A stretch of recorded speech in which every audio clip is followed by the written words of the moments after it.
그리고 개인적으로는 누군가 저한테 이제 총을 딱 겨누면서 너는 뭐 살 거야? 이렇게 물어본다면은 지금 당장 내가 신규 매수를 들어간다고 가정했을 때 삼성과 닉스 이것도 괜찮지만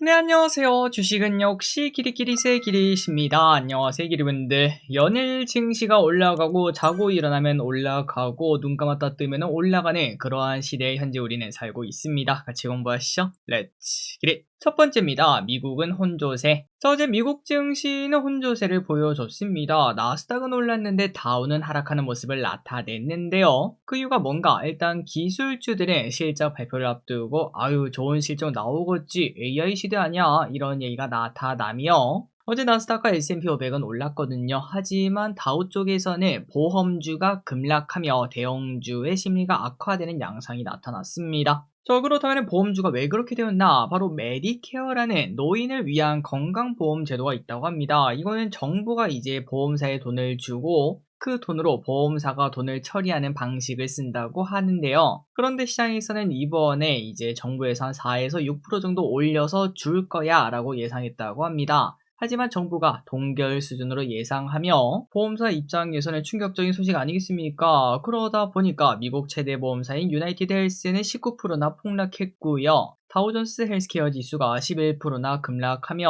어제 다우가 힘든 시간을 보냈다고 합니다. 다음입니다. 역시 타코입니다. 뜬금없이 트럼프가 관세 인상을 어제 아침에 언급했는데요. 그런데 오늘 아침에는 한국과 함께 해결책을 마련할 것이라고 온도 조절을 했다고 합니다. 야, 진짜 이 사람은 자기가 무슨 말을 하고 있는지는 잘 아는 걸까요? 자, 물론 어제는 우리 이미 이러한 흐름을 예상하고 증시도 잠시 빠지다가 바로 다 올라가는 모습을 나타냈는데 트럼프한테서 이러한 반응이 나왔으니까 이제는 이 악재가 완전 사라졌다라고 볼 수 있을 것 같고요. 여권에서는 다음 달 심의 절차에 착수하면은 2월 말 3월 초쯤 특별법이 통과될 것으로 예상한다고 하네요. 다음입니다. LG엔솔 휴머노이드에 납품한다. 2차전지도 요즘 참 좋은 흐름을 나타냅니다. 로봇형 기대감이 나타나고 있고요. 또 코스닥에서 2차전지를 빼놓을 수 없기에 크게 관심을 받는 모습인데요. 그리고 이 와중에 오늘은 LG엔솔이 크게 급등했습니다. 테슬라를 비롯한 휴머노이드 로봇의 납품 가능성이 나오면서 오늘 LG엔솔 장중 8%인가 거기까지 급등하는 모습도 나타나더라고요. 2차전지 주주분들 오랫동안 힘든 시간 보내셨을 것 같은데요. 좋은 결과로 마무리가 되길 진심으로 바라봅니다. 다음입니다. 반도체 롱. 삼성전자와 하이닉스의 목표가가 미쳤습니다. 어제 공부했던 내용도 미쳤었죠. 그런데 오늘 SK증권에 한술 더 떴습니다. 하이닉스의 목표가 150만원을 제시했고요. 그리고 삼성전자 목표가도 26만원으로 상향했다고 합니다. 그 이유는 강력한 메모리 업황을 주가에 반영해야 된다고 하고요. 과거 사이클의 주기를 보면서 피크아웃 논란은 이제 집어치우라 이렇게 말을 했다고 하네요. 자, 그러니까 반도체 그렇게 좋다고 합니다. 그래서 만약에 반도체를 내가 들고 있다면은 이거 다 팔긴 좀 아깝다라는 생각이 들기도 해요. 그렇기 때문에 천천히 매도하는 전략을 쓸 수 있을 것 같고요. 그리고 개인적으로는 누군가 저한테 이제 총을 딱 겨누면서 너는 뭐 살 거야? 이렇게 물어본다면은 지금 당장 내가 신규 매수를 들어간다고 가정했을 때 삼성과 닉스 이것도 괜찮지만 저 기리스는 이제 올해는 코스닥의 시간이라고 믿고 있는 사람 아니겠습니까? 그러다 보니까 반도체와 코스닥의 교집합인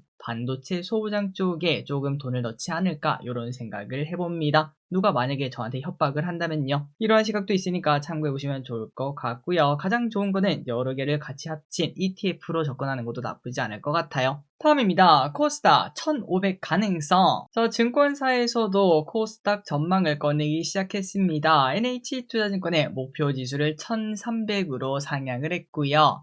과열시 1500 가능성도 보인다라고 전망을 했습니다.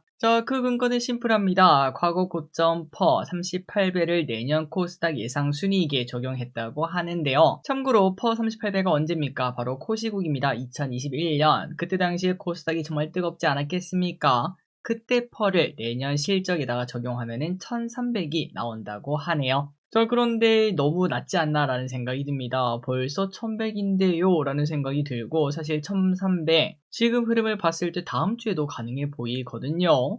인간의 욕심과 광기가 어디까지 가능하게 만들지는 조금 더 지켜볼 필요가 있겠습니다. 그나저나 이걸 보니까 확실히 코스피랑은 좀 다르죠. 코스피는 진짜 실적이 담보가 돼요. 특히 반도체가 너무 좋으니까요. 하지만 코스닥은 기대감이 좀 많이 반영되는 곳이구나, 내가 투자하기에는 좀 어려운 곳이구나 라는 생각도 동시에 듭니다. 그렇기 때문에 이틀 전에 우리가 얘기했던 대로 코스닥 투자는 조금은 흐린 눈으로 볼 필요가 있고, 이럴 때일수록 망설이지 말고 먼저 들어가는 용기가 좀 필요하고, 또 남들이 너무 열광할 때 그때는 박수치면서 나오는 용기도 필요할 것 같습니다. 다음입니다. 코스닥 1위 바뀔까? 알테오젠이 코스닥 1위로 올라선 지 1년이 좀 넘었는데요. 그런데 최근 알테오젠이 기술 이전 이슈로 급락한 반면 2차전지는 휴머노이드 수혜기를 타고 상승하며 천스닥을 이끌었습니다. 그러다 보니까 코스닥 시가총액 순위 다시 바뀌는 거 아니냐, 이런 얘기가 나타나고 있는데요. 기존에 2위였던 에코프로비엔과 알테오젠의 시총 격차는 이제 사실 얼마 안 납니다. 하루 만에도 바뀔 수 있는 그런 위치까지 왔고요. 그리고 2등과 3등도 얼마 차이가 안 나는 걸 확인할 수 있죠. 사실상 1등, 2등, 3등 하루아침에 전부 다 바뀔 수 있는 그런 위치인데, 놀라운 거는 연초, 사실 지금 1월입니다. 지금 또 연초거든요. 그런데 연초만 하더라도 이 알테오젠과 에코프로의 시가총액은 10조 원이나 차이가 났었습니다. 하지만 에코프로가 단숨에 2배가 올라오며 그 차이를 많이 좁히는 모습인데요. 그래서 지금 시장에서는 코스닥 1위가 누가 될까, 여기에 대해서 관심이 커지고 있다고 합니다. 자, 그런데 여기서 한 가지의 똥촉을 한번 예상해 보도록 하겠습니다. 저는 개인적으로 올해 코스닥의 피날레는 바로 레인보우 로보틱스가 시가총액 1위를 달성하는 그 순간이 아닐까라는 생각을 해보는데요. 자, 항상 모든 이제 급등장에서는 새로운 주인공이 등장을 했었습니다. 이제 과거 2021년에는 에코프로, 에코프로 BM 요 두 친구가 코스닥 시장을 이끌었죠. 그런데 이번에는 이 친구들 이미 해먹은 바 있고, 그리고 여기 보시다시피 에코프로 과거 고점 있죠. 야, 이거 2배만 오르면 과거 고점인데 과연 그때 그 영광을 바로 이렇게 누릴 수 있을까에 대해서 기대분들도 고민을 해보시면은, 야, 그건 아닌 것 같아. 실적도 안 나오고, 그리고 우리 모두가 알고 있잖아, 그때가 정말 고평가였다는 거. 그런 상황까지 가기에는 좀 많이 어려울 것 같아. 여기에 대해서 다들 동의하실 것 같은데요. 그래서 이제 에코프로나 에코프로 BM 더 이상 크게 오르긴 좀 어려운 구간 아닌가라는 생각이 들고, 그리고 알테오젠 최근 2년간 많이 오르기도 했습니다. 거의 한 저점 대비 20배 정도 올라오는 모습을 나타냈죠. 그리고 요즘은 좀 쉬어가는 모습인데, 그런 상황에서 새로운 주인공은 누구냐, 바로 레인보우 로보틱스가 아닐까라는 생각이 들고, 아마도 이 레인보우 로보틱스가 앞으로 이제 예전에 코프로처럼 이런 식으로 올라가는 그런 모습을 나타내고 난 다음에 딱 피날레를 찍고 떨어지지 않을까, 이런 생각을 저는 하고 있습니다. 다음입니다. 거래대금이 폭발 중. 5000P 달성 이후 3000 스닥에 대한 기대감이 나오면서 증시의 거래대금이 급격히 늘어나고 있습니다. 그래서 저평가 증권주를 주목하자는 분석이 나왔는데요. 코로나 이후 유동성 장세 때 개인들의 거래대금 비중이 연간 76%였는데, 그런데 작년 봤을 때 아직 64%밖에 안 됩니다. 아무래도 해외 주식에 대한 쏠림이 나타나다 보니까 아직 개인 투자자가 국내 장에서 많이 투자를 하고 있지 않은 건데요.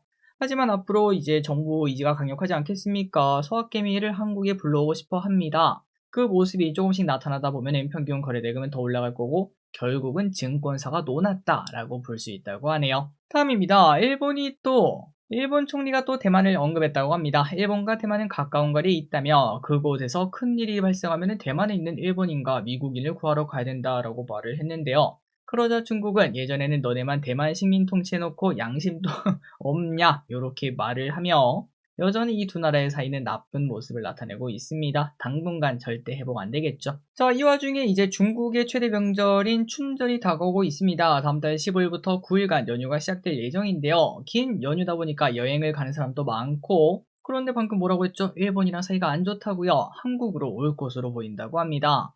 일본을 방문하는 중국인은 무려 60%나 감소할 것으로 보이며, 그 반면 우리나라는 작년보다 50% 넘게 많은 중국인들이 올 것으로 보인다고 하네요.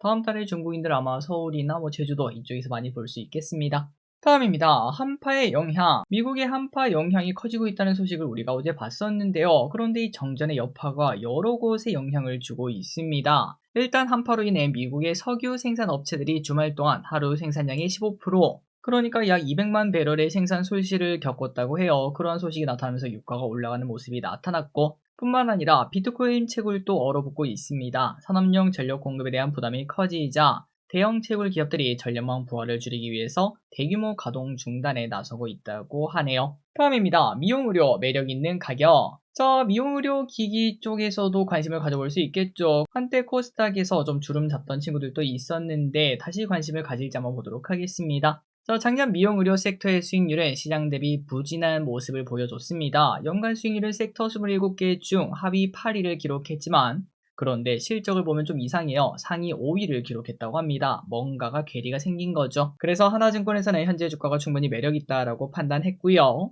특히 올해부터는 기업들의 해외 진출이 더욱 확대될 것이며 방한 관광객이 소비하는 내수 시장도 더 탄탄해질 전망이라고 합니다. 참고로 작년 외국인의 피부과 소비액은 1.2조 원으로 전년 대비 80%나 성장하는 모습을 보였다고 하네요. 그래서 어떤 주식을 받으냐? 탑픽은 클래시스라고 합니다. 올해 매출 49%, 영업이익은 50%나 증가할 전망이라고 하네요. 왼쪽에 보다시피 이제 바닥에 깔려있고 오른쪽 위로 올라가는 모습인데 실적을 한번 기론들이 체크를 해보시는 것도 괜찮을 것 같습니다. 다음입니다. 예상치 못한 협상 불발. 오늘 민주당에서 디지털 자산 기본법 제정을 위한 합의를 한다고 했었죠. 하지만 장중에 불발 소식이 나타나며 관련주가 급락하는 모습이 나타났었습니다. 어떤 점에서 이견이 나왔냐? 바로 은행 지분이 51% 이상인 컨소시엄에만 원화 스테이블 코인 발행 권한을 줄 것이냐? 그러니까 은행이 제대로 껴있어야 줄 것이냐 아니면 다 줄 것이냐? 이 부분에 대해서 토론이 활발했다고 하는데요. 어쨌든 이런 소식이 나타나자 스테이블코인 관련주, STO 관련주가 크게 하락하는 모습이 나타났는데 결국은 이 또한 매수 기간일까? 바닥 걸렸을 때 줍줍 전략을 쓸 수 있지 않을까라는 생각이 듭니다. 마지막입니다. 3전 2배 레버리지 나온다. 서학개미의 마음을 잡기 위해서 많은 노력을 합니다. 이혁원 금융위원장이 우량주 단일 종목 2배 레버리지를 허용하겠다라고 밝혔는데요. 다만 3배는 허용하지 않겠다고 하며 일단은 투자자 보호를 위해서 막는다고 하고 이렇게 일사천리로 진행되면 빠른 시일 내에 우리나라에서 2배 레버리지 볼 수도 있겠네요. 자, 오늘의 공부까지 끝났습니다. 항상 이렇게 정보에서 진심으로 감사합니다. 지금까지 길이셨습니다. 안녕!